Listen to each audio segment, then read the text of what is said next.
represents the JTA, but she's here as an expert in the field of inclusion. And Dr. Charmaine Goodmonteith has written a book. This is a copy of the book, and she will be sharing highlights from the book and locating it in context. So we are a little behind, as I said. So I am going to start. We're going to start. So without further ado, I am going to be inviting Mrs. Charlene Sutton, diagnostician, and the Reverend Marlon Simpson, psychologist from the Church Teachers College Special Education Center, to join us and to take it away. But just before they do, can I invite, we will not take questions during the presentation, but I'd invite people to put the questions in the chat, and we will field those after all the presentations have been made. Yes. All right, thank you very much. We look forward to sharing with you. And what we'll be doing is that we'll be sharing some of the research that we have actually conducted over the past few months. I'm trying to share this screen. Is everyone seeing it? Yes, we are. Where? All right.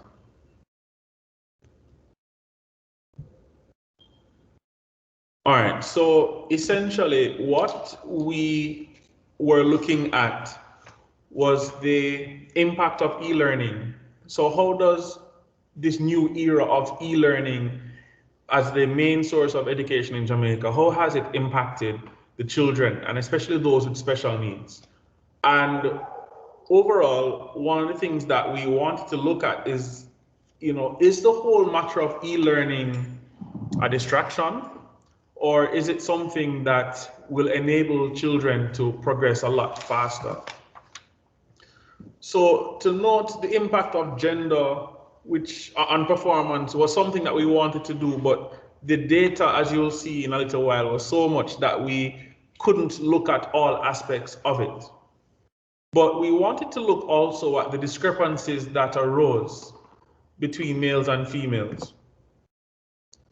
Now, the impact of parent and teacher support was also another area that we're looking at, as well as the whole matter of e-learning tools and how children have been learning over the time period.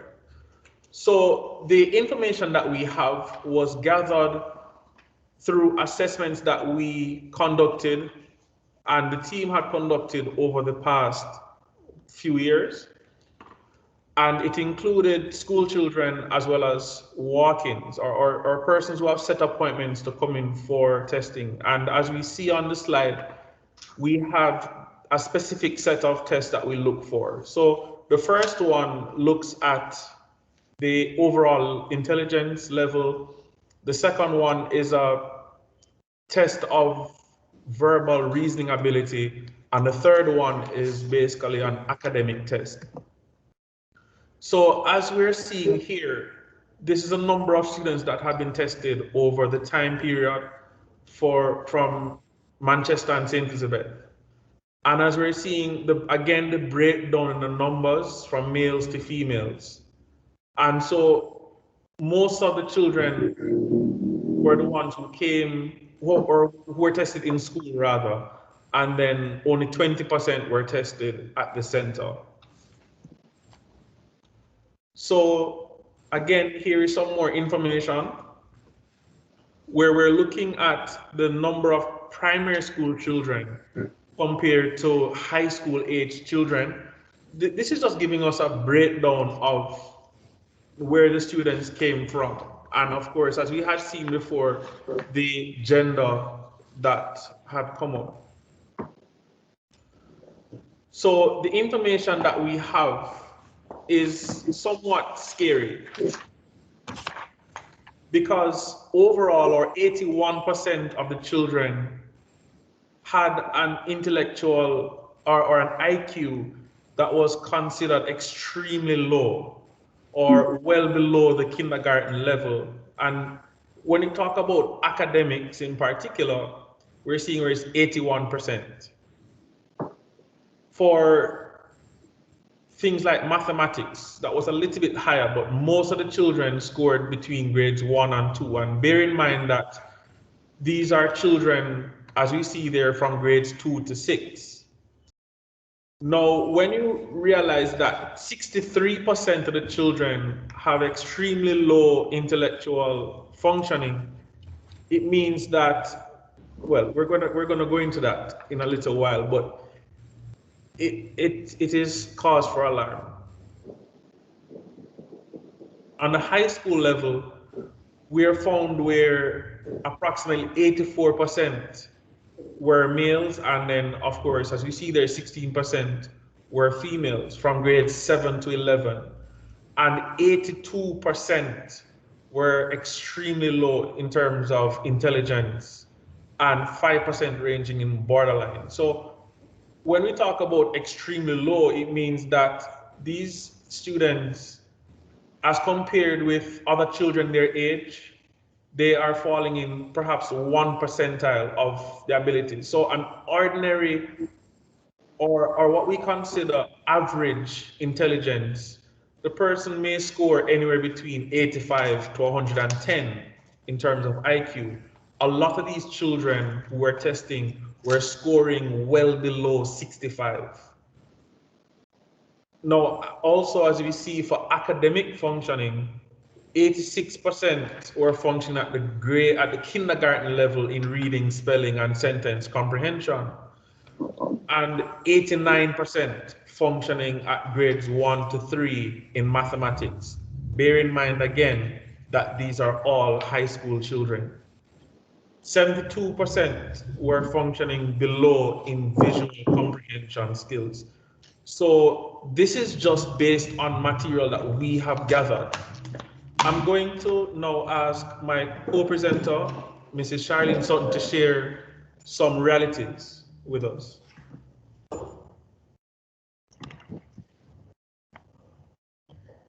Good afternoon, ladies and gentlemen. From the data that we have collected in relation to some of the realities in pertaining to COVID, we were very concerned about, especially the children to whom we cater, or special needs children. And so we tried to gather we did gather some data in terms of how it is that they were coping with e-learning. And we have found from our survey that 42% of the students, they have a device for themselves. In other words, they didn't need to be sharing a device for e-learning. 46% had challenges. Just under 50% of our students are having challenges connecting to the internet. So even though they may have a device that they could use, they had connectivity issues. In relation to training for online classes, 62% of our children and their parents, especially the parents, they were not trained in online classes, and they were having a bit of struggle in manipulating the platforms that the students were required to be using. 84% felt frustrated because we wanted to look at their emotional, we wanted to look at how it is that they're feeling as well. And so the 84% were feeling very frustrated with online learning, to the point where we have had instances where our children have said they're not going online at all. And so because they're just totally frustrated with what is going on. What it is that they needed was one of the questions that we sought to find out from our parents and our children, is that 41% of them reported that they needed assistance in using the technology. So the ones that had it, remember, the data is showing that just under 50% said they had a device on their own, but they were not equipped with the skills to manipulate the technology. And 32% said they needed help in guiding their children. So this is from the parents' perspective now. They needed help in guiding their children in completing the assignments that parents were sending. Most of the children tested may have some challenges that are related to special needs, and that can impact the way that they learn, most definitely. Additional challenges that we garnered from our surveys, that parents and teachers are having challenges, as I mentioned, in how to manage the online platforms. Parents are of the view that online platforms were not sufficient to replace the face-to-face classes, which we know, but we have now have it documented, and to use these times for children to complete chores. So instead of having them do the online classes, they would have these children completing chores and other activities other than the class, the learning, the e-learning, the instruction that the teachers have been sending out and trying to reach out to them about. So those are some of the challenges that our children that we found from the survey that we have conducted. All right. Some of the inferences that we have been able to make was that because of the difficulty with the platforms, it has led to a significant decline in students engaging online learning. There's also an increase in behavioral challenges and truancy. Teachers are challenged with guiding children with special needs because of these specific limitations, and we have been looking at a lot of these limitations over the course of the day. So overall, what is happening is that it brings to the fore the reality that challenges with online school have shown an increase again in behavioral challenges, and that this is something that we need to look at in future studies. So how are socioeconomic, how are these other factors in terms of parental involvement and all the others, how are those things impacting our children? And so that is basically what we had been looking at. And these are some of the challenges that we have to face. One of the overarching thoughts is that because children are having challenges on a cognitive level, so they already are having some significant challenges keeping up with face-to-face. You can only imagine what is happening now with online school, and especially those children with special needs. So these are areas that we need to look at on a much deeper level, and to find out how we can really assist in helping our children to reach their fullest potential. Thank you so much, Mr. Simpson. Great job. And so please hold the questions as we move to the next presenter, who will have 7 minutes to present.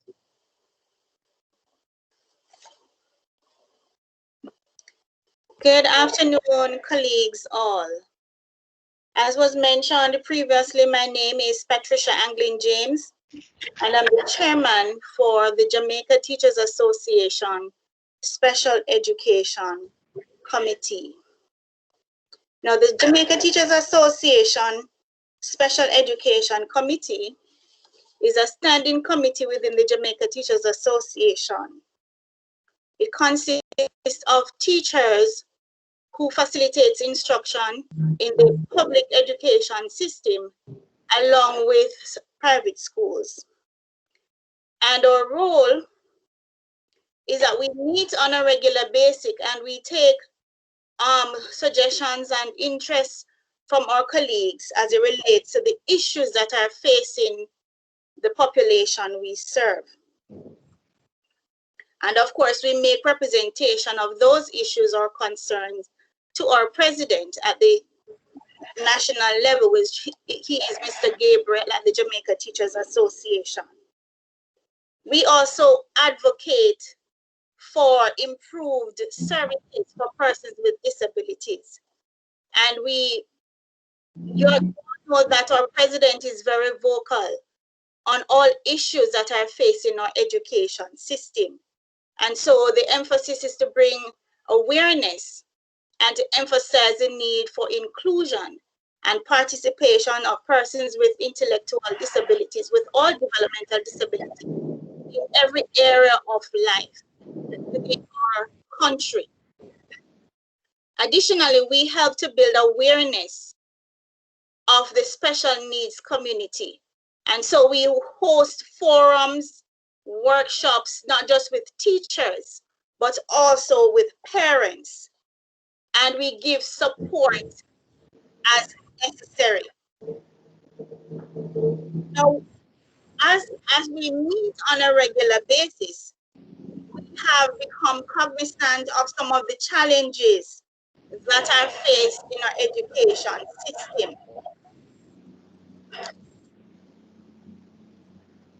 Through dialogue with my other colleagues, we have come to realize that the pandemic came or is here, and it has brought with it many challenges. And so not just the challenges of navigating the online platform, but also challenges as it relates to supervising of the children. Now, many of our children are at home.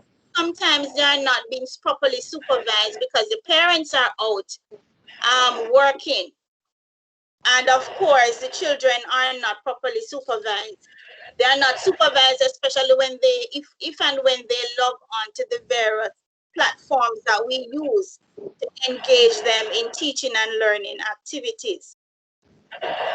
We find that those children who are visually impaired or have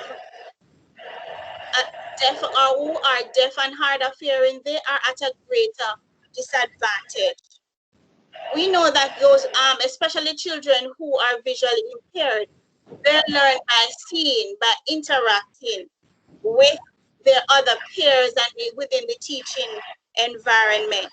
And so we find that communication is a challenge for those children. Many of them are isolated. They're in homes where persons do not speak using sign language. And so that poses a challenge for them. There are also issues as it relates to getting access to information. And so we know that persons who are visually impaired rely heavily on Braille to communicate. Many of our information that is being circulated does not accommodate those children or persons who are visually impaired. We also find that our parents, many of the parents or the children are from low socioeconomic background. And we find that some of the parents can hardly make it to find the basic needs, to provide the basic needs for their children. And so that is a challenge for them. As a committee, we have hosted workshops for our parents. We have guided them, and many of them, in navigating the online platforms.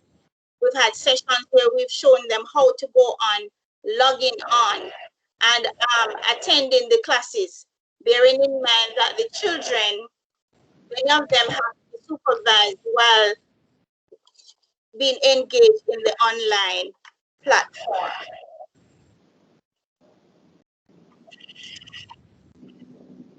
So as we interact with our colleagues, what can we do?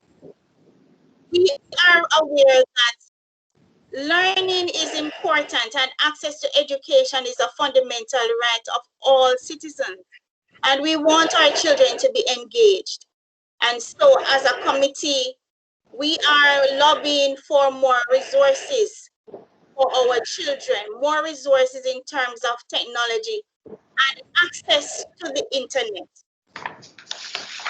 We are also providing training for our teachers, training in differentiated instructions, training in sign language for our teachers who are in the general education system, and of course, assisting in the distribution of care packages for our students and parents. So colleagues, here we are. The pandemic is here. And of course, just like you and I have challenges. Persons with special needs have even greater challenges. Communication challenges, access to information challenges. And so we want all persons to become aware of ways in which they can help. stakeholders, the role of education, I believe should not be solely left to the government. And so we applaud the efforts that are being made by different organizations in the distribution of tablets and other technological devices that have also helped in distributing care packages. We applaud them, and we pray that that more persons will come on board and more persons will give a helping hand and make life better for all, especially those with special needs. Thank you. Thank you so much. Perfect timing. And so over to you, Mrs. Radway Morrison. Thank you, Dr. Hamilton. Thank you for those insights from those two presentations. We want to know, open up the discussion a little bit more. The good thing about it is that we have heard not necessarily what we would have wanted to hear, but we have heard of the common threads emerging in those two presentations, concerns about parental involvement and capabilities to help the children with special needs. And also how alarming it is that we have so many of our children who really need special intervention and special services. Dr. Sharon Anderson Morgan is here, and I know that the special education unit in the ministry has been doing quite a lot, but I am sure that so many of those plans have been derailed or would have had to change because of the pandemic. So I'm going to ask Dr. Sharon Anderson Morgan to perhaps just say, okay, how has the fallout been, and what are some of the things that the special education unit is doing to help to mitigate the fallout and to support the students and the teachers as we try to serve the needs of this vulnerable community. And anybody else, please feel free to chime in. This is a discussion. All right, good afternoon, colleagues. Are you hearing me okay? Yes. It's good to be with Church Teachers College again. Congratulations on another conference. A pandemic couldn't stop you at all. All right, so one correction, I'm not a deputy chief, I'm an assistant chief. Okay. There are 3 deputy chiefs in the ministry, and I'm not one of them. I am the assistant chief with responsibility for special education. Okay. So I listened to the previous presentations, and I think in what I'm about to say, I will comment a little bit on what I've heard. Now, this pandemic challenged for us the very concept of school. I'd start by saying that we all had to stop and think about, what is school really? Is it this building that we've grown accustomed to entering, or is it something else? What is school? So, of course, our students with special needs were challenged in the traditional school setting, in school as we knew it, and I think Mrs. James spoke to that. You know, they were already challenged. Mr. Simpson also alluded to it. And so this pandemic has highlighted some of the ways in which they're challenged, and some of the, I would say, inequities generally across this thing that we call school. Now, as I listened to the first presentation and we talk about the number of students who are assessed and the 60+% who are demonstrating extremely low IQ, and I'm not surprised, because this is a specific group of students who were tested because they are challenged. So I would want to applaud the teachers who referred those students, realizing that they had challenges. They were spot on. And I believe that it is in keeping with what the UN says we should be finding. Now, the last school census data that I can refer to was 2018, 2019, and we were seeing about 14,000 students with identified disabilities. I note I said identified, right? But we are supposed to be seeing, based on the UN estimates of 10 to 15%, anywhere between 40 and 60,000 students we are supposed to be seeing, all right? So that 60+% would fit right in there, showing us that we have lots of other students to identify, because this is a big part of being able to provide them with the services that they need. So I'm heartened. It may sound strange. I'm heartened because before we had our students languishing in the system and not being identified, being made to feel that they were just dunce, and the teachers not knowing what to do. With a diagnostic center like Church Teachers College and at Sam Sharp Teachers College, we are now able to identify them faster. And also with our student support teams in the other regions, we can identify our students quicker, because we really want to be doing that. So of course, online learning has been challenging for most students generally, and nonetheless for our students with special needs. So as a special education unit, there are many initiatives that we have tried to put in place. And of course, our target group has been parents. We realize that our parents are stressed. And the study said 84% of our parents are feeling frustrated. Hope I quoted that right, or somewhere there. Of course, some of us are parents and we experience the frustrations. And if we're not parents of children with special needs, we can multiply the level of frustration times 100, because many of our parents have never had their children to deal with for this extended period of time. Summer break was an 8-week vacation and never necessarily included schoolwork.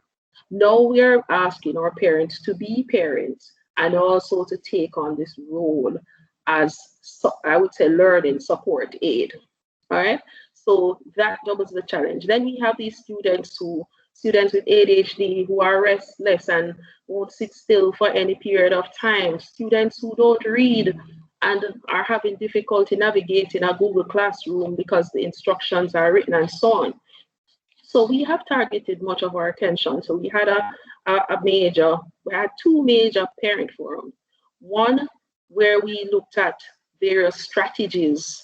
So we looked at strategies for working with students with ADHD, autism, intellectual disabilities, and so on. And we had a large number of parents participated in that. Then in December, we also targeted our Disability Awareness Forum on parents again. Now, it's a holistic approach that we have to take. It cannot just be about school, because all other areas of life will impact on this thing called schooling. And so we looked at other areas, like we looked at nutrition. We looked at how nutrition will impact that child sitting down while mommy is trying to help with that instruction. We looked at sleep.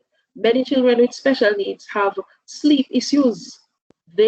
Children with ADHD, they will go around the clock. They'll go for 24 hours and not sleep, right?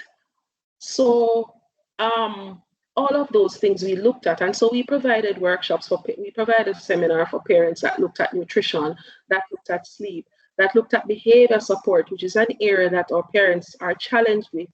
And many of our parents sometimes, should I say, spoil their children with special needs, not because they want to, but because they do not know how to manage, and sometimes for compensation, right? Oh, poor little thing, and they compensate and they end up spoiling. So we have been looking at all of these areas and not just the academic.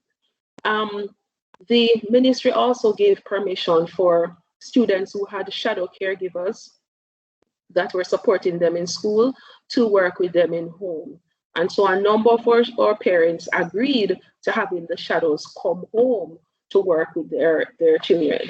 I think we need to look at that to see how that has worked. So that's an area Mrs. Sutton and Mr. Simpson can help us to do some research in that area. All right, we did a newsletter because we realized that in this period we had to be communicating a lot. So we had a newsletter, I don't know how many of you saw it, about distance learning for students with special education needs. And I jumped into a few of the sessions today and realized that some of what we were sharing about universal design for learning, etc., was being shared today. So I was quite pleased that we are on the same page in terms of our approach to this thing. We also trained our teachers in using Google Classroom and Schoology and so on. And one of the things that, for me, that this pandemic has brought out for us is opportunities. There's so many opportunities. Opportunities for training. Many of us would have been able to do courses from abroad, attend overseas seminars that we would not have been able to attend, etc. There are many opportunities. So I think we need to just grasp these opportunities to be innovative, flexible, grasp the opportunities for partnerships. Some of our partnerships bore great fruit in that we're able to distribute over 1,000 tablets to students with special needs just because of partnerships. And so I'll stop at that. I'm just seeing lots of opportunities. And I don't believe that we should go back to where we were before this pandemic, but we should continue to leverage the use of the technology. Technology for our students with special needs is not just a learning tool, it's an assistive device that can read for them, that can speak to them, that can differentiate instructions. Mrs. James spoke about Braille and so on. Technology provides that. And yes, we do convert the material in Braille for students who need that, right? And we do support our schools for the deaf in so many different ways. So I'll stop at that. And I'm not sure I'm going to be here at the end for all the questions, but hopefully if you finish before 4 o'clock, I should still be around. Thank you. Thank you so much, Dr. Anderson Morgan. And just in case then, can people start posting their questions in the chat so that I'm able to share them with her before she disappears?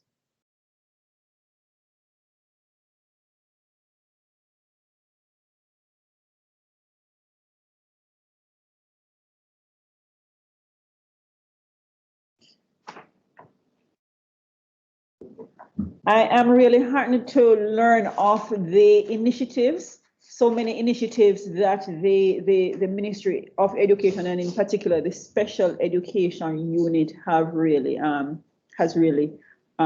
initiated. And I am particularly pleased that Dr. Sharon Anderson Morgan has pointed out the opportunities that this pandemic has created for us.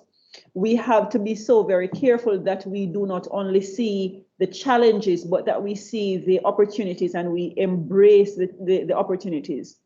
And the opportunities for unleashing our creativity and to be innovative and to put our voices out there, because I think one of the criticisms that has been leveled against us educators sometimes is that we do not speak up often enough, and we do not try to find the ears of the people that matters.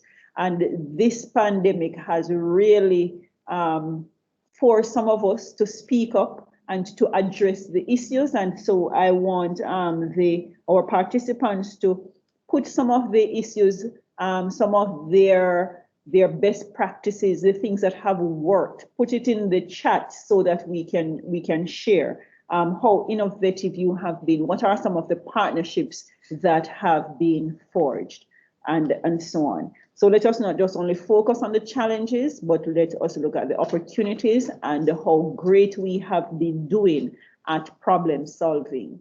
At this time, I'm going to invite Dr. Charmaine Goodmonteith to join us and join the discussion.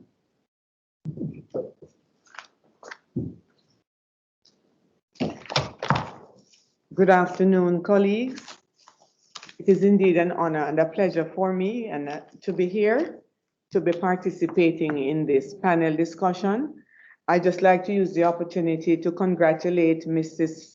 Samantha Radway Morrison, for the outstanding work that she has been doing, having these special education conferences each year. I'm so delighted to be a part of it, being an advocate, and also being someone who had studied special education, and I did my research, of course, as you heard, about the inclusion of students with special needs being the regular classroom setting.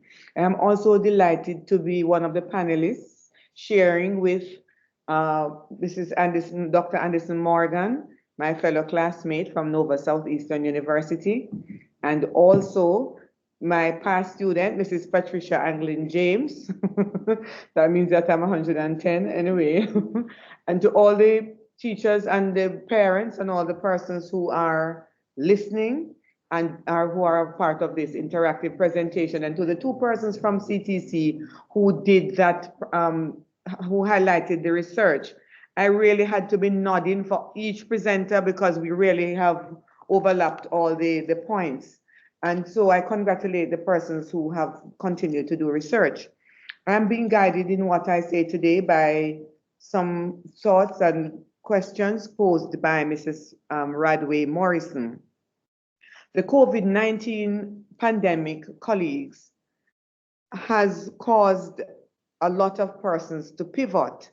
And so it has forced us to be at a place and in a space where some of us were afraid to go. Because many persons, many teachers, many educators will admit that they have always been afraid of the technology, and they were doing it, you know, in their own time, but they were just forced into it. They were thrust into it with such force. I have listened to parents. I've heard their anxieties. I've heard and seen the anxieties of children and teachers. And I know for sure that they have all been trying. Whether or not enough is being done, that's a matter that needs further research. But I was so delighted to hear what Dr. Anderson Morgan spoke about, and Patricia. Also, I'd like to say that during this pandemic, the persons who are having the online collaborations, this is an opportunity where it's a win-win for all. So through the collaboration, you have parents who are from very, very low socioeconomic backgrounds, and the children are from there as well. And usually these are the parents who are, and the children who are left behind because they have connectivity issues. They also have issues with the gadgets, and they have all sorts of issues. And so when collaboration happens, these persons are able to benefit tremendously. I am so happy for the input of the Ministry of Education.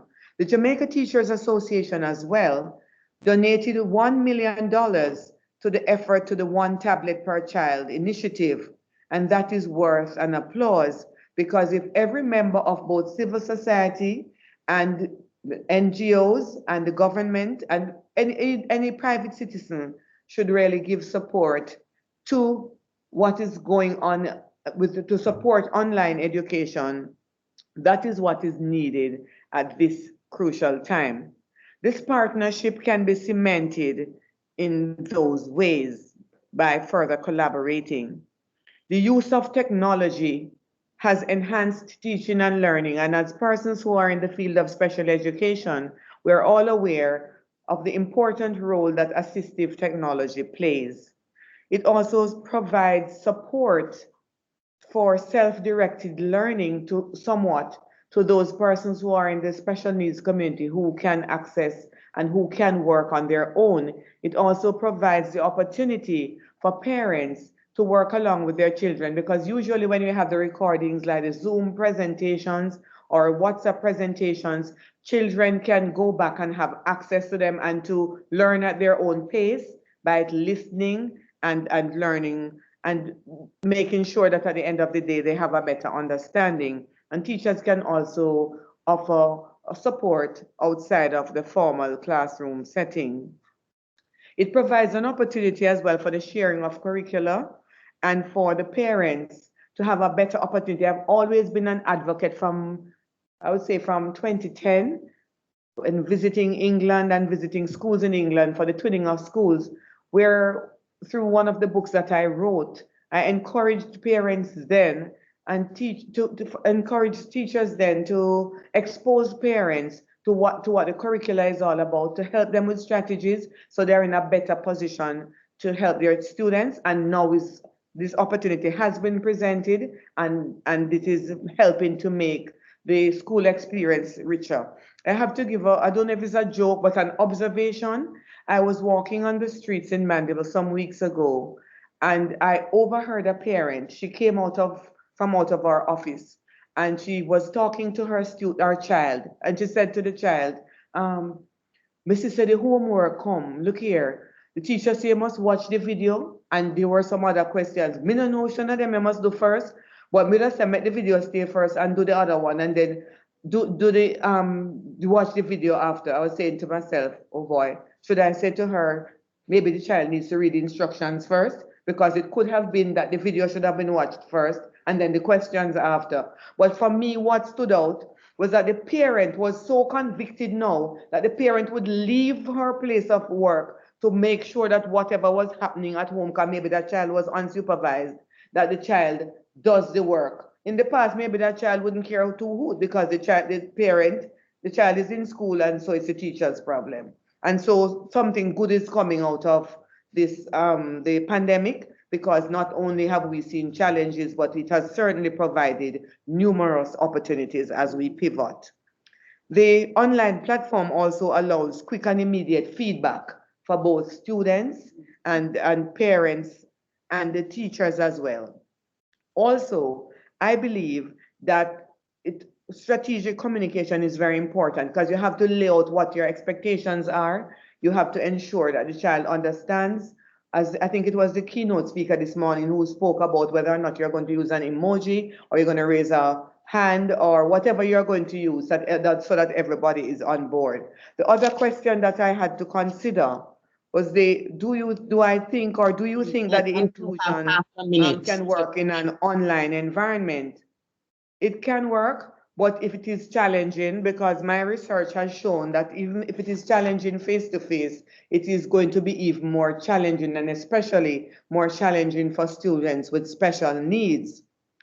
And the global environment has been promoting and pushing special education. And I believe that the children with mild to moderate disabilities really belong in the regular classroom, where they can be educated with their non-disabled peers, and because they can learn so much. And it also teaches their non-disabled peers to be empathetic, because one of the things that is lacking in our schools and in our society generally is just the total lack of empathy.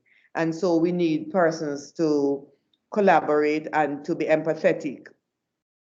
I believe also that the online platform, that inclusion in the online setting can be created in any modality. However, the children need to, I know that they need to be paced, and they need to also receive differentiated instruction.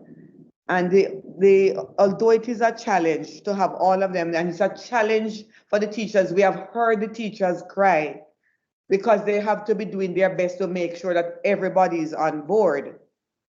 And so it is possible, but what it means is that the teachers need further professional development, and I'm happy that the JTC has been doing some work. The JTA has been doing its work through our special ed committee and our professional services department. I'm happy to hear Dr. Anderson Morgan sharing all the innovative initiatives that they have undertaken, and the fact that the ministry has realized the importance of having the parents on board, because it is difficult for the teachers alone to navigate what is going on in this climate. Note, I'm going to ask to wrap, because okay, I will, Doc.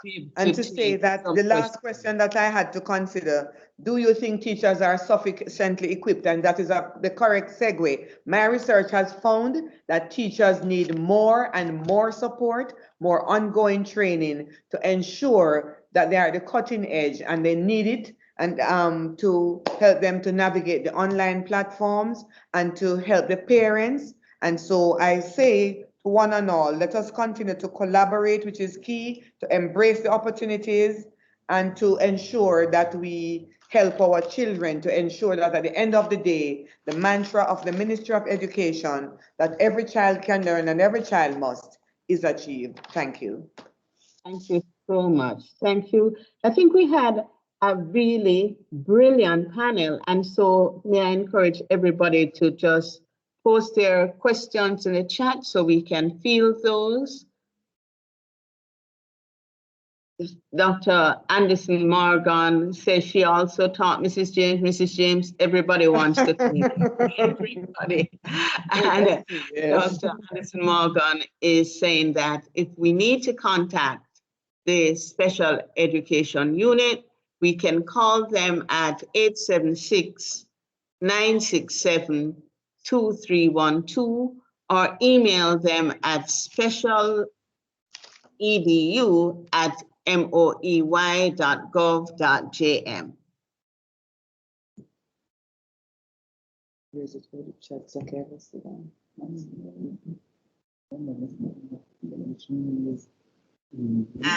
At this point, Mrs. Radway Morrison, I'm going to hand over to you. Yes, because it's after 3. I am not seeing any questions popping up at all. I think the day has been really rich in terms of information, and I think the panelists have done a wonderful job in answering all the possible questions. I am sure that those who are online would be as heartened or are as heartened as I am to learn of the initiatives and to learn that together we are all in this together. And of course, we can do it. It's going to be difficult. Even the whole concept of inclusion before the pandemic was challenging for us to wrap our heads around, given our resources. But our students are there. They are, I dare to suggest that even now the classroom is even more inclusive, because it is difficult to have the separations now. So it is even more, the classrooms are even more inclusive now. So we will just have to embrace the challenges and seek out the opportunities for growth, for our own creativity and innovativeness. And of course, a big part of special education is collaboration. Without collaboration, special education cannot work. I remember visiting China some years ago, and when I inquired about the state of special education there, they said that few children were left behind because there was this triad of school-parent partnership that was heavily emphasized, and the parents had almost the same amount of responsibility as the education system, right? And I am happy to see that in this dispensation, we are involving the parents more, so the collaboration is not an option anymore. It is more than just providing the tools for school, but the parents are more directly involved. We still have no questions. So any closing thoughts from any of the panelists? We can take from here. Any closing thoughts?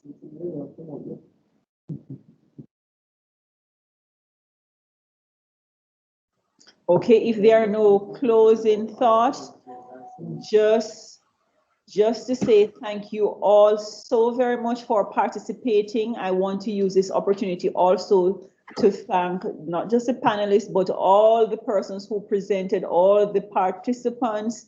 And let me tell you, I have to say special thanks to our IT team. Our IT team consists of 2 people, 2. And to know that this is a maiden voyage and they have been able to pull it off. I even if I don't say thanks to anybody else from CTC, I have to say thanks to the IT team and also to the administration for investing the trust in us that we could do it. Because when we approached them with the idea, we got the full go ahead. I said that if anything should be canceled, we could not cancel special education conference because more than ever, this is something that we need right now. So thank you all very much for participating.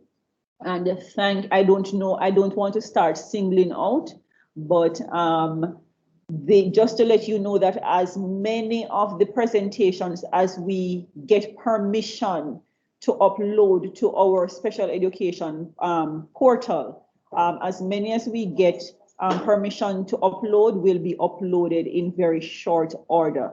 So from time to time, you can go to check at www.ctc.edu.jm and the special education portal is right there. Thank you all so very, very much. And I wish you a very,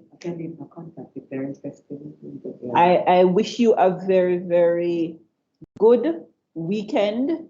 And I know that we have left or would have left this conference feeling very much empowered and encouraged.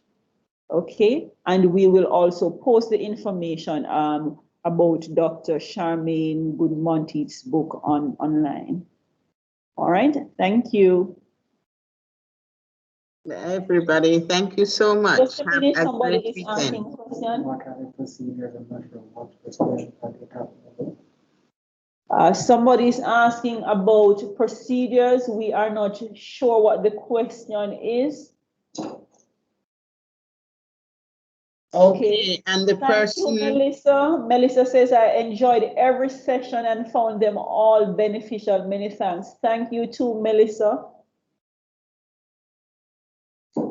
And I think there's some people actually trying to post questions. Let me see if I can get it up. Hang on. There's an incomplete message. What about the procedures? Okay. The special education unit. There's a question about the unit. And so, yes, that unit is at Canewood in Kingston. And the number again is 876-967-2312 or email specialedu@moey.gov.jm.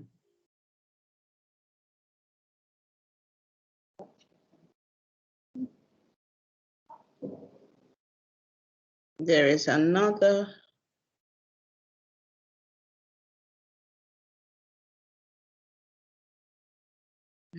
The other question isn't quite coming through. It's not complete, right? But just you can always reach us at projects_and_research@ctc.edu.jm. Projects, and that is all one word, projectsandresearch. Right, so it's projectsandresearch@ctc.edu.jm. We are here and we will continue to serve you in whatever way we can. Thank you so very much.